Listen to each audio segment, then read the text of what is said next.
کہ ہم بنی اسرائیل ان لوگوں کا مقابلہ کبھی بھی نہیں کر سکتے، کیونکہ یہ ایمورائٹس اور باقی قبیلے ہم سے بہت ہی زیادہ طاقتور اور رچ لوگ ہیں، اور ان کے پاس ہتھیار بھی ہم سے بہت زیادہ ہے۔ یہ سن کر بنی اسرائیل کا سارا حوصلہ بالکل ٹوٹ گیا، اور انہوں نے اپنے سارے ہتھیار پھینک کر موسیٰ علیہ السلام سے کہا کہ آپ اور آپ کا رب جا کر لڑیں، ہم ان لوگوں سے نہیں لڑنے والے۔ بنی اسرائیل کی اس حرکت سے اللہ کو ان پر بہت سخت غصہ آیا، اور اس نے تورات میں موسیٰ علیہ السلام سے کہا کہ میں نے بنی اسرائیل کو اتنی زیادہ نشانیاں دکھائیں، لیکن اس سب کے بعد بھی انہوں نے میرے لیے لڑنے سے انکار کر دیا، تو اب تم سب بنی اسرائیل اگلے 40 سال تک اسی ڈیزرٹ میں رہو گے، اور تمہارا ایک ایک بندہ اسی ڈیزرٹ میں مرے گا۔ یہی تم سب کی سزا ہے، یہاں تک کہ تم سب کی قبریں بھی اسی ڈیزرٹ میں ہی بنیں گی۔ اور ایگزیکٹلی ایسا ہی ہوا۔ اگلے 40 سال میں بنی اسرائیل کی جو غلام جنریشن ایجپٹ کے فرعون سے آزاد ہو کر نکلی تھی، ان 40 سالوں میں وہ بالکل ختم ہو گئی۔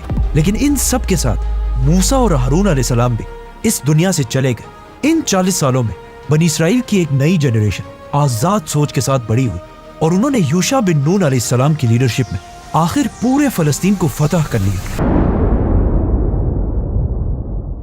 اور اس طرح بنی اسرائیل 500 سال کے بعد دوبارہ فلسطین میں آباد ہوئے۔ یوشع علیہ السلام نے پورے فلسطین کو فتح کرنے کے بعد فلسطین کو 12 حصوں میں ڈیوائیڈ کر دیا، اور بنی اسرائیل کے 12 قبیلوں کے حوالے کیا، اور ان سب کے اوپر کوئی ایک بادشاہ نہیں، بلکہ ہر قبیلے کو کنٹرول کرنے کے لیے ان کے اوپر ججز کا ایک گروپ بٹھایا، جو وقت کے ساتھ ساتھ بنی اسرائیل کے سارے فیصلے کرنے لگے۔ اور اسی طرح اگلے 300 سال تک بنی اسرائیل کے یہی ججز پورے فلسطین پر حکومت کرتے رہے۔ لیکن آہستہ آہستہ وقت کے ساتھ ساتھ یہ ججز کرپٹ ہوتے گئے، اور کچھ پیسوں کے لیے تورات کی آیات کو بگاڑ کر اپنے مرضی کے فیصلے دینے لگے۔ یہی سے تورات جو موسیٰ علیہ السلام پر نازل ہوئی تھی، آہستہ آہستہ چینجز آنے لگے، جس کی وجہ سے تورات کی اصلی پیور شکل ان ججز کی وجہ سے آہستہ آہستہ دنیا سے ختم ہونے لگی۔ اور یہ ججز اتنے کرپٹ تھے کہ اللہ نے انہیں روکنے کے لیے اپنے پیغمبر بھی بھیجے، تو ان ججز نے یہ جان کر بھی کہ وہ پیغمبر ہیں انہیں قتل کروا دیا۔ آخر ان ججز کی 300 سال کی کرپشن کی وجہ سے بنی اسرائیل بہت ہی کمزور ہو گئے، جس کا فائدہ اٹھا کر پاس کے ایک طاقتور نئے قبیلے جنہیں فلسطینز کہا جاتا تھا، بنی اسرائیل پر آ کر حملہ کر دیا۔ اور اس قوم کے لیڈر کا نام جالوت، جس نے بہت تیزی سے بنی اسرائیل سے یہ سارے علاقے چھین لیے، اور ایون ان کے کیپٹل جروسلم کو بھی فتح کر لیا۔ اب اس سے بنی اسرائیل کے لوگوں کو آخر 300 سال بعد سمجھ آ گئے کہ انہی ججز کے غلط فیصلوں کی وجہ سے آج ہم سب برباد ہو چکے ہیں۔ تو وہ سب اس وقت کے پیغمبر سیمیول کے پاس جمع ہوئے، اور ان سے ریکویسٹ کی کہ آپ ان ججز کو ہٹا کر پورے بنی اسرائیل کے لیے ایک یونائٹڈ طاقتور بادشاہ چوز کریں، تاکہ ہم ان دشمنوں کا مقابلہ کر سکیں۔ تو سیمیول نے بنی اسرائیل کا پہلا بادشاہ چوز کیا، جس کا نام تھا طالوت۔ تو طالوت بنی اسرائیل کی فوج کو لے کر جالوت سے لڑنے کے لیے روانہ ہوا، اور دونوں فوجیں ایک دوسرے کے آمنے سامنے ہوئی۔ جنگ سے پہلے جالوت اپنی فوج سے سامنے آیا اور بنی اسرائیل کو لڑنے کا چیلنج دیا، لیکن کافی دیر تک بنی اسرائیل سے کسی نے بھی آگے جا کر اس کا چیلنج ایکسیپٹ نہیں کیا، کیونکہ جالوت کوئی عام انسان نہیں تھا۔ یہودیوں اور ماڈرن ایسٹیمیٹس کے مطابق جالوت کی ہائٹ آلموسٹ 9 فٹ کے قریب تھی۔ آج کل کچھ لوگ سمجھتے ہیں کہ جالوت کچھ زیادہ ہی بڑا تھا، آلموسٹ ایک پہاڑ جیسی ہائٹ تھی اس کی، لیکن یہ بالکل غلط، بلکہ جالوت کے ہائٹ کے قریب ماڈرن زمانے میں بھی ایک انسان گزرا ہے، رابرٹ وارڈلو، جس کی ہائٹ کو دیکھ کر جالوت کی ہائٹ کا اندازہ لگایا جا سکتا ہے۔ جالوت کافی دیر تک کھڑے ہو کر بنی اسرائیل کو جنگ کے لیے چیلنج کرتا رہا۔ آخر بنی اسرائیل کی فوج سے ایک ینگ لڑکا داؤد جالوت سے لڑنے کے لیے سامنے آیا۔ لوگوں نے داؤد کو سمجھانے کی کوشش بھی کی کہ ایسا مت کرو، کیونکہ داؤد اور جالوت کی ہائٹ میں آلموسٹ اتنا بڑا ڈفرنس تھا، اور جالوت بھی اس چھوٹے سے لڑکے کو دیکھ کر ہنسنے لگا۔ لیکن جیسے ہی لڑائی شروع ہوئی تو داؤد علیہ السلام نے دور سے ایک پتھر گھما کر سیدھا جالوت کی طرف پھینکا، اور یہ پتھر سیدھا جا کر جالوت کے سر پر لگا، اور وہ وہاں سب کے سامنے داؤد علیہ السلام کی ایک ہی وار سے زخمی ہو کر زمین پر گر گیا۔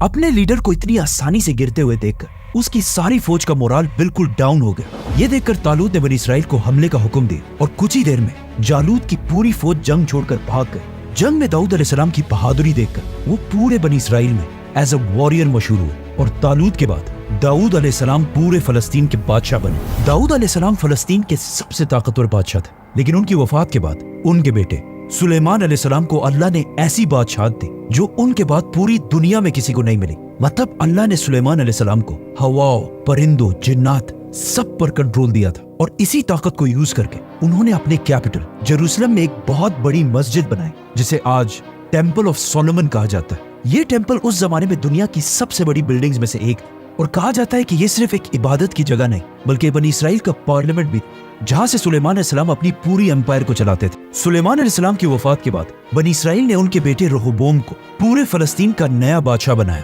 لیکن رہوبوم اپنے والد سلیمان کی طرح کوئی ذہین بادشاہ نہیں تھا، جس کی وجہ سے اس کے خلاف پورے فلسطین میں بغاوتیں ہونے لگی اور اس طرح سلیمان علیہ السلام کی یہ عظیم امپائر دو حصوں میں ڈیوائیڈ ہو گئی۔ اس ڈویژن میں ایک طرف بنی اسرائیل کے 10 قبیلے آباد ہوئے اور دوسری طرف صرف 2 قبیلے رہے اور یہ سب آپس میں ہی لڑنے لگے، جس سے اگین بنی اسرائیل اتنے کمزور ہوئے کہ ایک دوسری قوم نے بنی اسرائیل کے ان 10 قبیلوں پر حملہ کر دیا اور بنی اسرائیل کے ان 10 ٹرائبز کو ہمیشہ کے لیے فلسطین سے نکال دیا۔ یہودی اسکالرز کے مطابق یہ 10 ٹرائبز فلسطین کو چھوڑ کر ایسٹ کی طرف گئے اور وہیں پر آباد ہوئے۔ آج بہت سارے ہسٹورینز یہ سمجھتے ہیں کہ یہ 10 ٹرائبز کوئی اور نہیں بلکہ افغانستان اور پاکستان کے پٹھان پختون قبیلے ہیں۔ اب پیچھے فلسطین میں صرف 2 ہی قبیلے رہ گئے اور ان میں بھی بڑا قبیلہ یہودا قبیلہ تھا، اور اسی قبیلے کی وجہ سے آہستہ آہستہ ان کا نام بنی اسرائیل سے چینج ہو کر یہودی پڑا۔ لیکن ان یہودیوں پر بھی کچھ عرصے بعد بیبلونین امپائر کے بادشاہ بخت نصر نے حملہ کر دیا اور فلسطین میں ایسی تباہی مچائی کہ لاکھوں یہودیوں کو قتل کیا اور سلیمان علیہ السلام کی بنائی ہوئی مسجد ٹیمپل آف سولومن کو بھی آگ لگا دی، اور جو یہودی زندہ بچے تھے ان سب کو غلام بنا کر اپنے کیپٹل بیبلون لے گیا، اور اس طرح سلیمان علیہ السلام کی یہ عظیم امپائر ہمیشہ کے لیے ختم ہو گئی۔ اور اس طرح یہودی ایک بار پھر بالکل فرعون کی طرح اگلے 50 سال تک ایک دوسرے بادشاہ کے غلام بنے، لیکن 50 سال کے بعد اللہ نے یہودیوں کو دوبارہ بچانے کے لیے اپنا ایک بندہ بھیجا، سائرس دی گریٹ، جو اس زمانے میں ایران پرشین امپائر کا پہلا بڑا بادشاہ تھا، جس نے اپنی پوری فوج لے کر بیبلونین امپائر پر حملہ کر دیا اور انہیں ختم کر دیا اور یہودیوں کو غلامی سے نکال کر واپس فلسطین اور جروسلم کی طرف بھیجا، اور انہیں پیسے بھی دیے کہ جا کر سلیمان علیہ السلام کے اس ٹیمپل کو دوبارہ بناؤ۔ آج بہت سارے مسلمان اسکالرز ایسے بھی جو سائرس دی گریٹ کو ذوالقرنین سمجھتے ہیں، جسے ہم پھر کبھی ایکسپلین کریں گے، تو سبسکرائب۔ سائرس دی گریٹ کی مدد سے ایک بار پھر یہودی فلسطین کے علاقے میں آباد ہوئے اور فلسطین واپس آ کر سب سے پہلے یہودیوں نے سلیمان علیہ السلام کے ٹیمپل کو اسی جگہ پر دوبارہ بنایا جہاں اس سے پہلے بنایا گیا تھا۔ یہ ٹیمپل آج تو دنیا میں موجود نہیں ہے، لیکن اس ٹیمپل کی ایک دیوار ویسٹرن وال آج بھی وہاں موجود ہے، اور یہ دیوار یہودیوں کے لیے اتنی ہی امپورٹنٹ ہے جتنا مسلمانوں کے لیے کعبہ ہے۔ اس کے بعد اگلے 500 سال تک یہودی اسی طرح فلسطین میں آباد رہے، لیکن 500 سال بعد اب دنیا میں ایک نئی سپر پاور بن چکی تھی، دی گریٹ رومن امپائر، جنہوں نے آ کر فلسطین کو دوبارہ یہودیوں کے ہاتھوں سے چھین لیا اور اسے اپنی گریٹ امپائر کا ایک چھوٹا سا پروونس بنایا۔ اب جب سارے یہودی رومن امپائر کے انڈر اپنی زندگی گزار رہے تھے تو اللہ نے ان کی طرف اپنا ایک عظیم پیغمبر بھیجا، عیسیٰ علیہ السلام۔ اس وقت تک یہودی اتنے کرپٹ ہو چکے تھے کہ وہ اللہ کی طرف سے بھیجے گئے پیغمبروں کی بھی باتیں نہیں سنتے تھے، بلکہ اس سے پہلے انہوں نے زکریا اور یحییٰ علیہ السلام کو بھی جان سے مار دیا تھا۔ عیسیٰ علیہ السلام نے یہودیوں کو سمجھانے کی بہت کوشش کی، لیکن صرف کچھ لوگوں کے علاوہ باقی سارے یہودیوں نے عیسیٰ علیہ السلام کی بات نہیں مانی اور انہیں ایک جھوٹا پیغمبر کہا، اور سارے یہودیوں نے رومن امپائر کے ساتھ مل کر عیسیٰ علیہ السلام کو مارنے کی سازش کی، اور جیسے یہ سب مل کر عیسیٰ علیہ السلام کو مارنے والے تھے، بالکل آخری ٹائم میں اللہ نے انہیں بچا لیا اور انہوں نے عیسیٰ علیہ السلام کے بجائے ایک دوسرے شخص کو سولی پر چڑھا کر مار دیا۔ اب عیسیٰ علیہ السلام تو دنیا سے چلے گئے، لیکن یہودیوں اور رومنز کے درمیان آہستہ آہستہ لڑائیاں شروع ہونے لگی۔ عیسیٰ علیہ السلام کے بعد اللہ نے یہودیوں کو کبھی بھی معاف نہیں کیا، کیونکہ عیسیٰ علیہ السلام کے بعد آج تک یہودیوں کے پاس اور کوئی پیغمبر نہیں بھیجا گیا، اور عیسیٰ علیہ السلام کے خلاف سازش کرنے پر اللہ نے یہودیوں سے ایسا بدلہ لیا کہ ان کے جانے کے کچھ ہی عرصے بعد رومنز اور یہودیوں کی لڑائی شروع ہوئی، اور رومنز نے یہودیوں کو ایسا تباہ کیا کہ اگلے 2000 سال تک یہودی دوبارہ فلسطین میں آباد نہیں ہو سکے۔ رومنز نے فلسطین میں لاکھوں یہودیوں کو مارا، اور ایون یہودیوں کے مین ٹیمپل سلیمان علیہ السلام کے ٹیمپل کو بھی آگ لگا کر گرا دیا، جس کے بعد آج تک یہودی یہ ٹیمپل دوبارہ نہیں بنا سکے۔ لیکن یہودیوں کا ماننا ہے کہ آخری زمانے میں ان کا ایک مسیح آئے گا جو دوبارہ جروسلم کی اسی جگہ پر ان کا تیسرا اور آخری ٹیمپل بنائے گا، اور تب یہودی پوری دنیا پر حکومت کریں گے۔ اور رومنز نے یہودیوں پر ہمیشہ کے لیے پابندی لگا دی کہ یہودیوں کو اپنی ہولی سٹی جروسلم کی طرف آنے کی اجازت نہیں ہے، اور اگلے 600 سال تک رومن امپائر ہی فلسطین پر حکومت کرتی رہی، اور انہی 600 سال کے دوران اپنے ریلیجن کو چھوڑ کر پوری رومن امپائر نے کرسچینٹی کو اپنا ریلیجن بنایا۔ یہاں تک سٹوری صرف ابراہیم علیہ السلام کے ایک بیٹے اسحاق علیہ السلام کی نسل کے بارے میں تھی، لیکن یہاں سے دنیا کی سٹوری بالکل بدل جاتی کیونکہ ابراہیم علیہ السلام کے پہلے بیٹے اسماعیل علیہ السلام جو اس سے ہزاروں سال پہلے فلسطین کو چھوڑ کر عرب میں آباد ہوئے تھے، اللہ نے انہی کے نسل میں سے اپنا آخری پیغمبر بھیجا، محمد صلی اللہ علیہ وسلم۔ اب جب مکہ میں رسول اللہ صلی اللہ علیہ وسلم لوگوں کو اسلام کی دعوت دے رہے تھے تو اسی ٹائم ایک بار پھر فلسطین پر حملہ کیا گیا، لیکن اس بار یہ حملہ پرشین امپائر کے بادشاہ نے کیا۔ اس نے جروسلم کو فتح کر کے یہاں 1,00,000 کرسچنز کو مار دیا اور اگین جروسلم کی پوری سٹی کو تباہ کر دیا اور یہاں کے چرچز کو بھی آگ لگا دی اور اس کراس کو بھی اپنے ساتھ وہاں سے لے گئے جس پر کرسچنز سمجھتے ہیں کہ عیسیٰ علیہ السلام کو مارا گیا تھا۔ آج بھی دنیا کے ہر چرچ میں اسی کراس کی کاپی بنا کر لگائی جاتی ہے۔ اس سب کے کچھ ہی عرصے بعد رومن امپائر نے پرشینز کو تو ہرا دیا اور جروسلم کو دوبارہ آباد کر لیا۔ یہ اتنی عظیم جنگ تھی کہ قرآن کے سورہ روم میں اس جنگ کے بارے میں آیات بھی بھیجی گئی جسے ہم اس ویڈیو میں ایکسپلین کر چکے ہیں۔ اس سب کے بعد رومن امپائر نے تو پرشینز کو ہرا دیا اور اپنے کراس کو واپس لا کر پورے جروسلم کی سٹی کو دوبارہ آباد کیا، اور اب رومن امپائر کا خیال تھا کہ انہیں چیلنج کرنے والا دنیا میں اب کوئی بھی نہیں۔ لیکن ساتھ ہی عرب میں مسلمانوں کی خلافت بہت تیزی سے آگے بڑھ رہی تھی اور مسلمانوں کی خلافت اتنی مضبوط ہو چکی تھی کہ کچھ ہی سالوں میں حضرت عمر رضی اللہ تعالیٰ عنہ کی خلافت میں ایک بار پھر جروسلم کو چاروں طرف سے گھیر لیا گیا۔ ناؤ جروسلم کے لیڈر سفرونیس کو اس سٹی کی ہسٹری کا بہت اچھی طرح پتا تھا، اور اسے پتا تھا کہ اس سے پہلے جس نے بھی اس سٹی کو فتح کیا اس نے اس سٹی کی ایک ایک چیز کو تباہ کیا۔ تو اب سفرونیس اس بات سے ڈر رہا تھا کہ اب مسلمان بھی اس سٹی کا وہی حال نہ کریں جو اس سے پہلے باقیوں نے کیا تھا۔ سفرونیس جروسلم سے اپنے بادشاہ ہرقل کی طرف لیٹرز بھیجتا رہا کہ وہ آ کر اس کی مدد کر سکے، لیکن 4 مہینے گزرنے کے بعد بھی کوئی بھی اس کی مدد کے لیے نہیں آیا۔ تو اس نے مجبوراً اس سٹی کو سرنڈر کرنے کا ارادہ کیا، لیکن سرنڈر سے پہلے اس نے ایک بہت ہی عجیب ڈیمانڈ رکھی جو اس سے پہلے کسی نے بھی نہیں رکھی تھی۔ سفرونیس نے مسلمانوں کے جنرل ابو عبیدہ کی طرف لیٹر بھیجا کہ میں صرف ایک ہی شرط پر اس عظیم سٹی کو مسلمانوں کے سامنے سرنڈر کروں گا کہ مسلمانوں کے خلیفہ عمر بن خطاب خود آ کر مجھ سے ملے، کیونکہ سفرونیس کے دل میں اب جروسلم کو بچانے کی صرف ایک ہی امید تھی، خلیفہ عمر بن خطاب۔ کیونکہ سفرونیس نے اس سے پہلے حضرت عمر کے بارے میں بار بار سنا تھا کہ حضرت عمر دنیا کے باقی سارے بادشاہوں سے بہت ہی ڈیفرنٹ ہے، بلکہ وہ اپنے آپ کو بادشاہ کہلوانا بھی پسند نہیں کرتے اور دنیا کا سب سے طاقتور انسان ہونے کے بعد بھی بالکل عام لوگوں کی طرح زندگی گزارتے ہیں۔ حضرت عمر رضی اللہ تعالیٰ عنہ کی یہی سمپلسٹی کی سٹوریز پوری دنیا میں مشہور ہو چکی تھی کہ ایک بار ایک رومن جنرل مسلمانوں کی کیپٹل مدینہ ہے اور صحابہ سے کہا کہ مجھے خلیفہ عمر سے ملنا ہے۔ اس جنرل کا خیال تھا کہ حضرت عمر ضرور کسی بہت بڑے محل یا پیلس میں رہ رہے ہوں گے کہ مسلمانوں کا اتنا عظیم خلیفہ جس کے نام سے پوری دنیا کامتی ہے ایک درخت کے نیچے پتھر پر سر رکھ کر آرام فرما رہے ہیں۔ حضرت عمر رضی اللہ تعالیٰ عنہ کی اسی سادگی کا سفرونیس کو بہت اچھی طرح پتا تھا اور اسے پتا تھا کہ جروسلم کو تباہی سے صرف حضرت عمر ہی بچا سکتے ہیں۔ تو ابو عبیدہ نے مجبوراً حضرت عمر رضی اللہ تعالیٰ عنہ کی طرف خط بھیجا کہ بغیر کسی خون خرابے کے اب جروسلم کو صرف آپ ہی فتح کر سکتے ہیں۔ یہ دیکھ کر حضرت عمر رضی اللہ تعالیٰ عنہ نے سارے بڑے صحابہ کو اپنے پاس جمع کیا اور ان سے پوچھا کہ اب مجھے کیا کرنا چاہیے، جس پر حضرت عثمان رضی اللہ تعالیٰ عنہ نے مشورہ دیا کہ آپ کو جروسلم کی طرف نہیں جانا چاہیے کیونکہ رومنز آلموسٹ یہ جنگ ہار چکے ہیں اور اب ان کی اتنی اوقات نہیں ہے کہ خلیفہ خود ان کے پاس جائے۔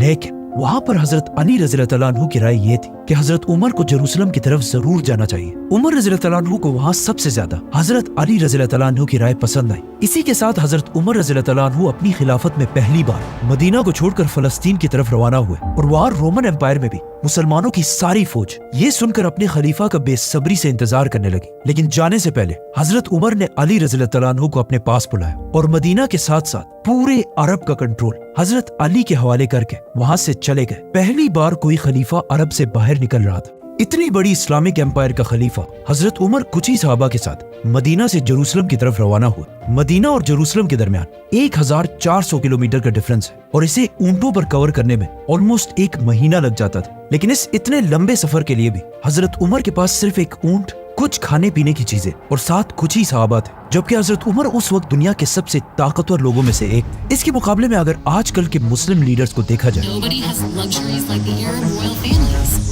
جیسے ہی حضرت عمر وہاں انٹر ہوئے تو وہاں خالد بن ولید اور یزید بن ابی سفیان ان کو ویلکم کرنے کے لیے کھڑے تھے اور ان دونوں نے اس امپورٹنٹ دن کی وجہ سے بہت ہی قیمتی اور مہنگے کپڑے پہنے تھے۔ حضرت عمر نے جب ان دونوں کے مہنگے کپڑے دیکھے تو انہیں بہت سخت غصہ آیا اور انہوں نے زمین سے کچھ پتھر اٹھا کر ان دونوں کی طرف پھینکے اور کہا کہ یہ تم لوگوں نے کیا پہنا ہے؟ اتنی جلدی تم نے ہمارے طریقے چھوڑ کر رومنز کے طریقے اپنا لیے ہیں۔ اب جیسے ہی حضرت عمر یہاں پہنچے تو وہاں جروسلم کے کرسچنز کو بھی خبر مل گئی کہ حضرت عمر صرف ان کی ریکویسٹ پر مدینہ سے چل کر یہاں پر آئے، تو سوفرونیس نے اپنا میسنجر حضرت عمر رضی اللہ تعالیٰ عنہ کے پاس مسلمانوں کے ہیڈ کوارٹر بھیجا، اور یہیں پر حضرت عمر نے اپنی زندگی کی سب سے امپورٹنٹ ایگریمنٹ، جسے آج تک پوری دنیا یاد کرتی ہے، سائن کی۔ اور یہ تاریخ میں پہلی بار تھا کہ کسی بادشاہ نے جروسلم کو اس طرح فتح کیا۔ بسم اللہ الرحمن الرحیم۔ یہ امان اللہ کے بندے امیر المومنین عمر بن خطاب کی طرف سے تمام کرسچنز کے لیے کہ اگر وہ جروسلم کو چھوڑ کر جانا چاہے تو جا سکتے ہیں، اور اگر یہیں پر رہنا چاہیں تو انہیں یہاں کوئی نقصان نہیں پہنچایا جائے گا۔